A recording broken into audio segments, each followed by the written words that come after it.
I am Dr. Viresh Mahajan. I am Chairman Pediatric Cardiac Sciences at Yatharth Hospital. And in our department, we are dealing with all kind of heart defects and treating patients with surgery and non-surgical treatments.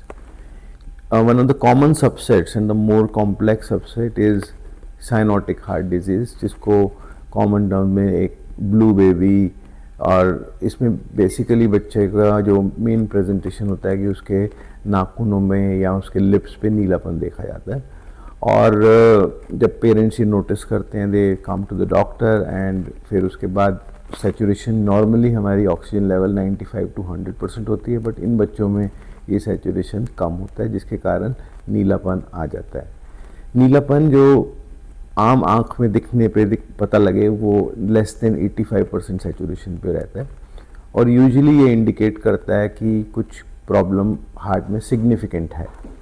तो इसमें usually क्या होता है, यहाँ तो heart के अंदर साफ और गंदा ब्लड मिक्स हो रहे होते हैं, और जो फेफड़ों में नसें होती हैं उनमें रुकावट होती है, जिसको हम VSD विद पल्मोनरी स्टेनोसिस यानी कि टेट्रोलॉजी ऑफ फेलो के सामने. This is the commonest. Around 25 to 30% of the children who have got blueness they have tetralogy of fellow, और ये टोटली ट्रीटेबल प्रॉब्लम है.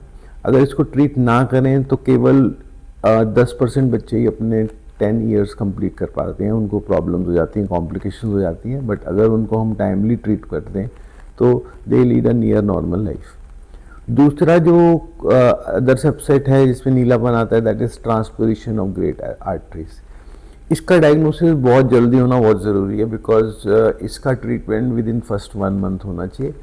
इनमें जो आर्टरीज होती हैं, लंग आर्टरीज और एओटा जो साफ ब्लड ले जाता है और लंग आर्टरी जो खराब ब्लड लेके जाते हैं, ये इनका पोजीशन चेंज हो जाता है, रिवर्स हो जाता है, इसलिए इसको ट्रांसपोजिशन कहा जाता है.